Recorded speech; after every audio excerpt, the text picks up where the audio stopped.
Hello, everybody. This is Eli from Elfbait, and welcome back.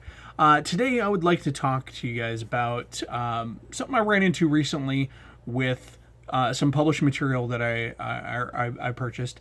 Now, I hesitate to call it a problem, but it's certainly a concern. Not in a negative way, but as a consumer, if you're buying material, it's something to look out for, and it's if you're a DM, it's something you may have to figure out how to work past. And so, to kind of cut to the chase here, I picked up a bunch of modules, on DM's Guild to plug into my upcoming campaign that will eventually lead to Chult and Tomb of Annihilation. This is what I want to run for my Sunday game, which is kind of my at-home family game, in the new year. And with this, with these products that I purchased, I ran into kind of a peculiar issue, and that is they all, well, not all, but of the 4 modules I purchased, 3 of them included the same primary antagonist. Now, I'm not going to name the modules because they're all really good adventures done individually. I mean, independent of one another. They're all by independent designers, so certainly there wasn't any,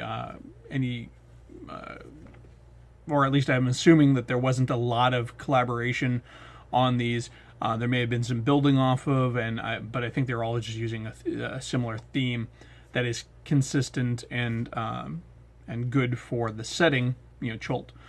But in this particular case, of these 3 modules, all of them, or of these 4 modules, 3 of them featured the Yuan-ti as protagonists. Now, a lot of people are going to say, of course, well, the Yuan-ti are of course, perfect antagonists for a jungle setting, and that's true. I'm not going to dispute that. The Yuan-ti are great monsters. There's a lot of potential in those, in them for a lot of campaigning. But in this particular instance, when I pick up four adventures and 3 of them feature the same creature, it does put me into an interesting thought space as far as how to deal with that. I then, and to add to this, I later picked up 2 more, total of 6 adventures now, and of the 2 additionals I picked up, there were then 1 more that had Yuan-ti. So that's 4 out of 6 modules, or adventures, whatever we want to call them. I'm old school calling them modules, that feature Yuan-ti. Now, most of them feature the Yuan-ti central to the story, to the plot of the adventure. And so this is kind of where the discussion begins. What do you do when you're purchasing content, especially with the huge, vast array of content that's out there? What do you do when you run into several products that share commonalities? Now, the first thing you could do right away is lace them together into some sort of campaign arc. And that's really cool. I mean, that, all these different independent, storylines could all be worked together to be some sort of a thread in your campaign and give you sort of a campaign arc, or a sub arc, a story arc, where you're dealing with these serpent people. But if, for example, you're not looking for that kind of an arc, what do you do? Well, really, at that point, then you are looking at 2 other options. That's find ways to, you just park the adventures that you're not going to use, pick your favorites and run them, or you find ways to adapt to those adventures to use something else other than this common thread. So in the case, we'll stick with this one. In this case, the Yuan-ti. I'm not going to give away spoilers. Again, I'm not going to give away spoilers for the adventures. I'm not going to name the adventures. I don't want to do anything to damage the hard work that was done by these authors. These are great modules. They all are stand-up on their own. So I'm not going to name them. I'm not going to go into too much detail on them. I don't want to give away anything. And I think also by spelling out plot elements in too much specificity, could of course tip a hat as to what adventures these are. And again, I'm not trying to impugn the product. They're all good product. Production standards are there. Adventure writing is there. Good stories, good plots. The problem is it's just a lot of the same thing in one space. Not what I was looking for. Especially when you consider existing published material I have from other books, including Tomb of Annihilation and some of the Savage Coast modules, or Savage Tides modules, adventures that I'm from the old Dungeon magazine that I'm adapting. Also incorporate the Yuan-ti. That's a lot of adventures with the snake people. So, assuming that you've purchased this product, these products, and you don't want to park them for another campaign or another day, what do you do with them then? Well, you can keep them as second string adventures for if you run the 2 or 3, let's say, or the 2 that you want, or even the 1 that you want, and the player's really enjoying the antagonist and stuff. Well, then you can play to that particular beat, and then you have ready material, ready to go. The other option, of course, is to just keep them as backup for when the players go to a location that you didn't plan for. And so you need something. Well, sure, it's the Snake Men. You know how they play, so it's an easy slot in there for that unplanned move when the party goes off to some corner of the jungle and you need a story and you don't have anything prepped. Or if they decide that they want to keep chasing more snake cults or whatever, you can throw that in there. So you don't have to park them for another campaign. You can certainly keep them at the ready to fill in or to answer the call. Because if you're running your campaign in a way that's fun and healthy for your group, you're going to listen to your players. You're going to read what's important to them and deliver more on that. So you can do that. Now, let's put all that aside. Let's say you really just you want to use the adventures, but you don't want more Yuan-ti. You maybe run the Savage Tides adventure arc up to a point. Got enough Yuan-ti in there. You're wanting to save more Yuan-ti for when you get to the final beats of Tomb of Annihilation. And sorry if you don't already know that there are Yuan-ti in Tomb of Annihilation. I do apologize. I should have claimed spoilers, but the book's been out for a long time, and it has plenty of coverage online, so it's pretty clear that there are Yuan-ti in there. So if you don't want to use the Yuan-ti for any more adventures, and you want to use the adventures, what do you do? So and again, Yuan-ti are the example here, but this could apply for anything else like hags or giants or demons or whatever.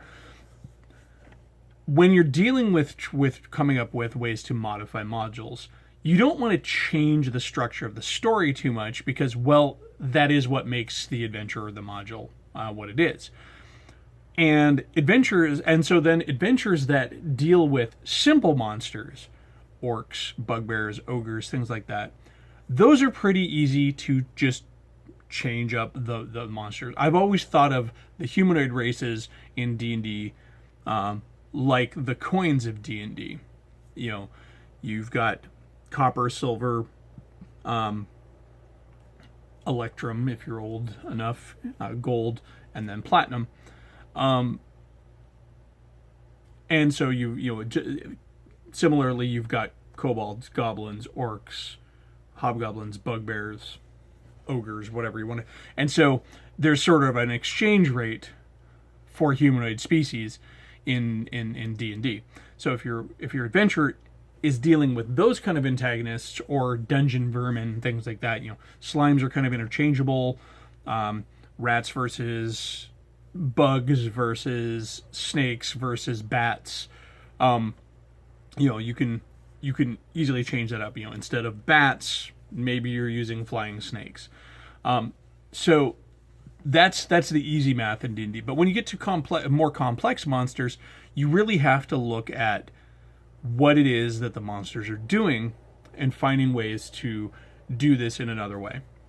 So, again, not speaking specifically about any modules because I don't want to spoil those, but let's say your story involves a plot by a subversive monster like the Yuan-ti, for example, and you don't want to use more Yuan-ti. Well, at that point, you're looking at other monsters that can live up to the task. Now, in some cases, you can just sub in monsters. Find another creature that is stratified like the Yuan-ti, that can masquerade, as different things and can fit different power levels, and you can just kind of do a 1-for-1 swap. That's not always the case, though. I mean, Yuan-ti, you could probably switch out, for example, with a collection of demons, and cultists. You could use mind flayers that are then operating with other minions. And this is the other thing too, it may not be that you can use one creature type. You may have to come up with a new order of monsters to work. You may have a mastermind monster, which would be at the same challenge rating as whatever was the mastermind in the case of these, say just the master Yuan-ti in these stories, find something that matches, and then figure out who his minions are. Now, his minions could be humans, his minions could be other monsters or collection thereof, combination thereof. That would be the next simplest way. You're basically looking for equivalency and story function. Now, it may mean that you have to modify some of the specifics, and this leads on to the next part. If you can't find a direct equivalency in abilities and a combination of critters and minions that matches what the original adventure had, in one smooth little plan, you may need to actually change some of the scenery. Clearly, you're not going to want to change the meat of the adventure, but your hook may be different. And your final battle, for example, might also be different. Your finale, your boss fight, let's say your boss fight was in a temple before, but now your mastermind is an Aboleth instead of a mind flare, or instead of a Yuan-ti. You might be fighting in an underground water-filled cave instead of a temple. You clearly are going to have to do some retweaking of the adventure to figure out how you go from say temple complex into the final temple, instead of going to the final temple and now you're in a cave. And that could be a little bit of work on your part of retooling. Let's say maybe the party still goes through the temple, but the temple is now full of the lesser minions, and there's a secret passage that now leads down to the true heart of the cult of whatever, and that's this Aboleth that's in this underground cave. Or underground, all caves are underground, but the subterranean chamber full of water, whatever. And that would be, some minor working.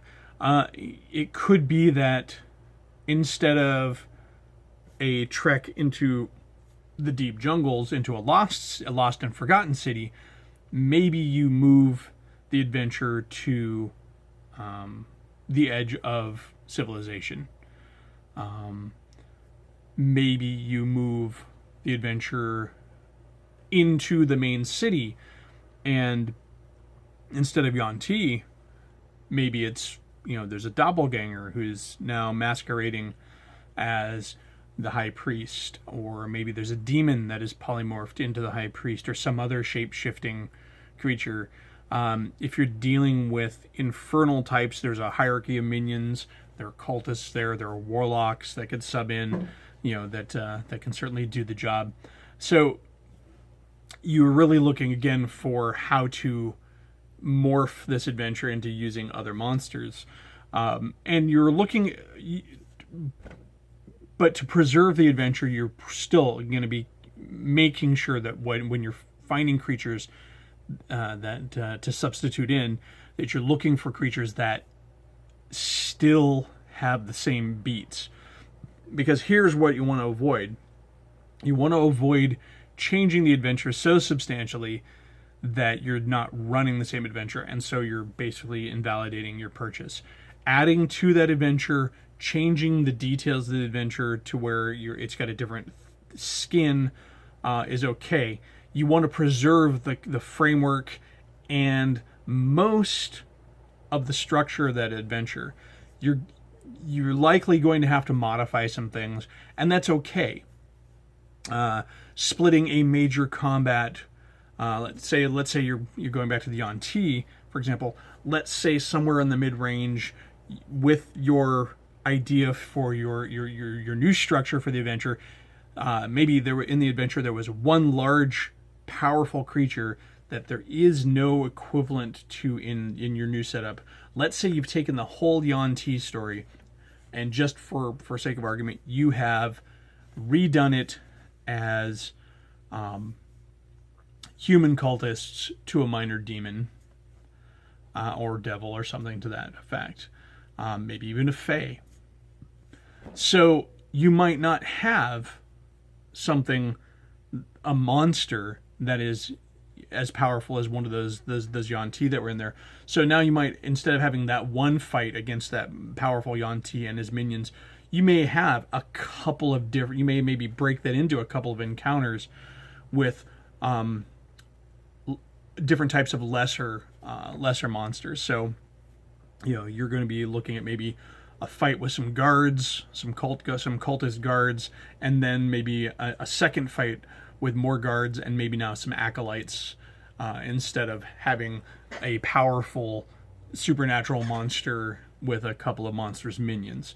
But you still want to keep that same flow. So if your adventure is discovering something as a foot, trekking through the jungle, finding the temple, invading the temple, and then confronting the boss, you still want to keep that flow. But now maybe that rather than being harassed by snake men in the jungle, they're now being, you've now maybe replaced that with an unrelated encounter to where they discover the human plot in the city. They go through the jungle where they have a chance encounter with some lizard men or grung or goblins or something to that effect that harass them on the way to the temple, where they now find that there is a human cult there that is praying to some ancient monkey god, whatever you want to call it, monkey god, crocodile god, whatever god of the jungle works right. You are now substituting a very homogeneous monster spectrum, because a lot of the adventures, they have a theme. You're dealing with goblins, you're dealing with orcs, you're dealing with giants, and so the encounters in those adventures are often going to be homogeneous with that monster. Now, if you're changing your monster, you may have to split that up, and you may need to mix it up and be a little more heterogeneous in the monster spectrum. Sorry.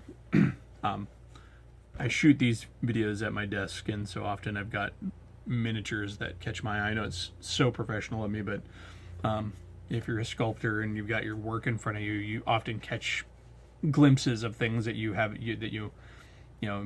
shouldn't pay attention to. But anyways, so yes, so kind of to bring it in close, if you are finding that you're picking up a lot of modules, a lot of adventures that have a similar monster content, and you're not wanting to just piece them together in some sort of campaign arc, you certainly have the option to park them for another day.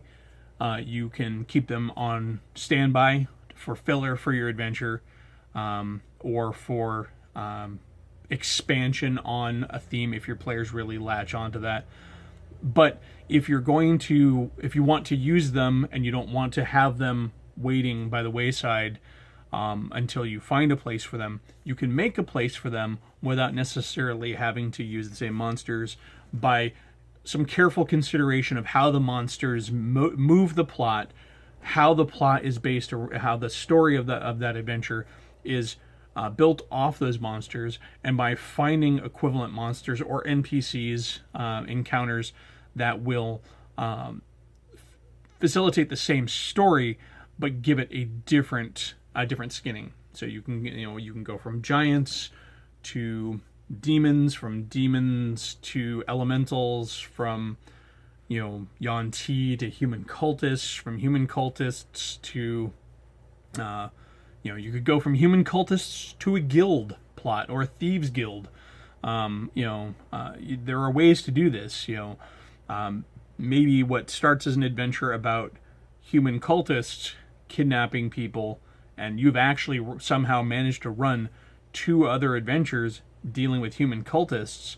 Maybe now you exchange out your human cultists for an assassin's guild or a thieves guild, or maybe some sort of secret society that is not a cult, but perhaps some sort of organization amongst the gentry or the merchant class in your campaign setting. That way you can use that same adventure. You're just really hanging new furniture on a very sturdy frame. But yeah, so if you're like me, and you like to use what you bought, and this is something I had to do some quick thinking on. In the past, I've never really used a lot of published material. I just made my adventures up off the cuff, or I wrote out some adventure frameworks. But because I am running 2 campaigns, and I thought that this time around I'd try and have this cohesive thread, and I was looking for material that would work for an island hopping campaign that led to Chult and the Tomb of Annihilation. So I kind of stumbled into the situation where 4 out of the 6 adventure paths or adventures that I've found featured the Yuan-ti, and it got me thinking, well, what do you do with these? So hope this has been useful to anybody who might have run into a similar situation. How do you deal with adventures that use the same theme, or when situations where you run into material that you somehow run into this pattern of like material or content? What do you do for it? Certainly share that in the comments below. If you have any questions in regard to specifics, I'd be happy to answer that. Maybe you have a particular monster or a plot that you're looking on how to rework so it won't seem like more of the same in your campaign. Be happy to go ahead and take a look at that for you, and certainly can answer in the comments below, or if you want to go ahead and throw it up on the Facebook group for Elfbait, by all means do that as well. If you found this useful, share it. Definitely like it. If you're watching this video and this is the first one you've caught, check out the rest of them, and subscribe. Be happy to have you here. And as always, thanks for coming by, and get out and game.